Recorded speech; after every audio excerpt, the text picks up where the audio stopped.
एक गांव सुखपुरा रमेश नाम का एक गरीब आदमी रहता था। वह बलराम सेठ के गोदाम में मजदूरी का काम करता था। एक दिन बलराम सेठ ने कहा, अरे रमेश, जल्दी से ट्रक में माल ला दो।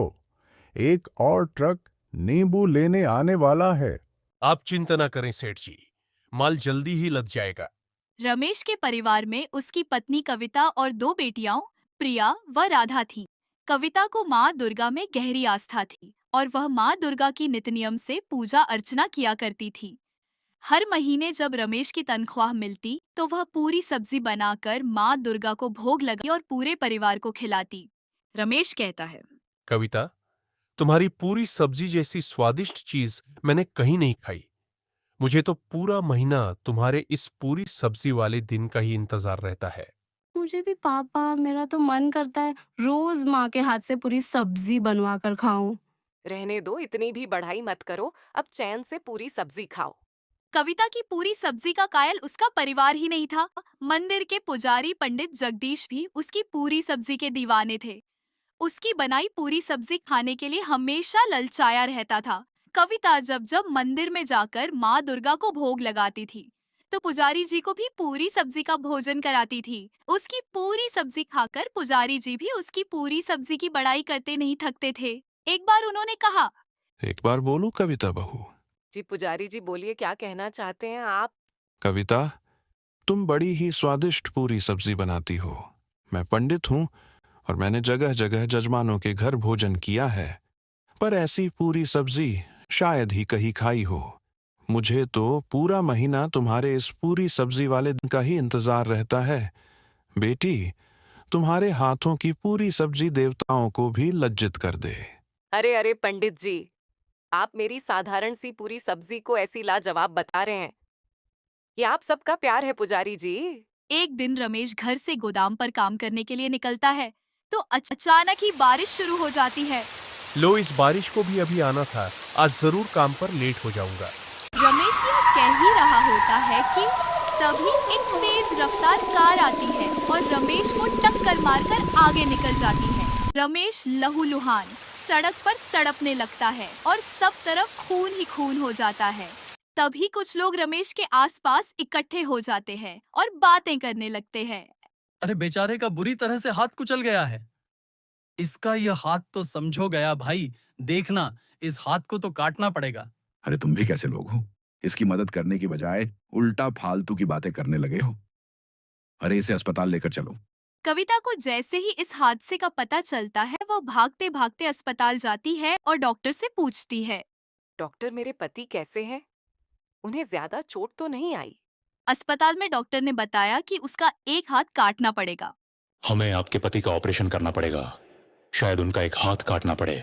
डॉक्टर के यह कहने पर कविता बलराम सेठ से मदद मांगने भागते भागते जाती है, मगर लालची और निर्दयी बलराम सेठ उसकी मदद करने से साफ इनकार कर देता है और कहता है, अरे भैये, मैंने कोई मदद करने का ठेका थोड़ी ना ले रखा है। अरे चल दफा हो। पर वो काम तो आपके पास ही करते हैं ना, इतनी मदद तो आप कर ही सकते हैं। हार कर कविता अपने सोने के मंगलसूत्र को बेचकर रमेश का ऑपरेशन कराती है और डॉक्टर रमेश का एक हाथ काट देते हैं। कुछ दिन बाद रमेश ठीक होकर अस्पताल से घर आ जाता है और फिर कविता से कहता है, मेरे दोनों हाथों से काम तो कर नहीं सकता, पर पानी पकड़ाने का काम तो कर ही सांझू ना।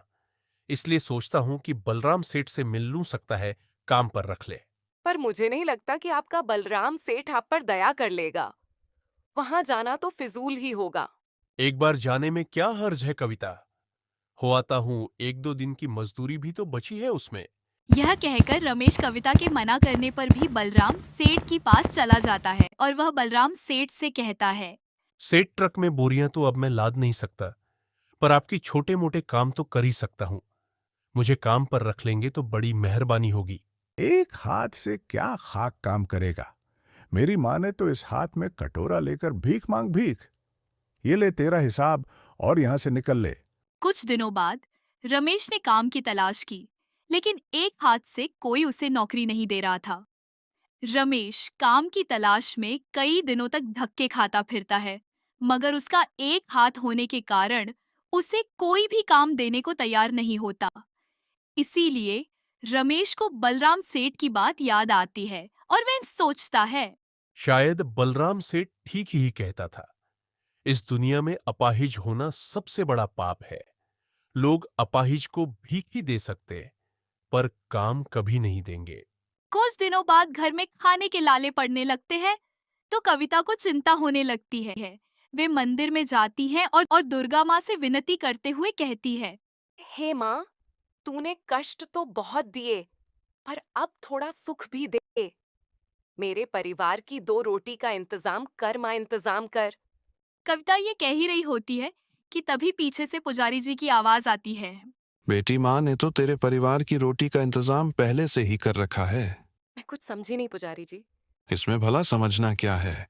तू इतनी लजीज पूरी सब्जी बनाती है, फिर पूरी सब्जी बनाकर लोगों को क्यों नहीं खिलाती? मैं तो कहता हूं कि तू पूरी सब्जी का काम कर, माँ की कृपा से वारे न्यारे हो जाएंगे। कविता, तुम पूरी सब्जी बेचना शुरू करो। माँ दुर्गा तुम्हारी मदद करेंगी। पुजारी जी की बात कविता को बहुत पसंद आती है और वे किसी तरह पैसों का जुगाड़ कर अगले ही दिन छोटी सी दुकान शुरू की। पूरी सब्जी बेचने का काम शुरू कर देती है और उसका पहले ही दिन से अच्छा काम चलने लगता है। धीरे धीरे उसकी पूरी सब्जी मशहूर हो गई। कुछ ही दिनों में कविता का पूरी सब्जी का काम बहुत अच्छा चलने लगता है और फिर रमेश भी उसके काम में हाथ बटाने लगता है। एक दिन रमेश कविता से कहता है, कविता, क्या तुम माँ दुर्गा को भूल गई हो? माँ को मैं कैसे भूल सकती हूँ जी? उसी की कृपा से तो हमारी पूरी सब्जी का काम इतना अच्छा चल रहा है। फिर पहले की तरह तुम माँ दुर्गा को अपनी पूरी सब्जी का भोग क्यों नहीं लगाती? माँ को भोग तो मैं रोज ही लगाती हूँ, पर अब सोच रही हूँ कि माँ के मंदिर में पूरी सब्जी और हलवे का भंडारा लगाऊं।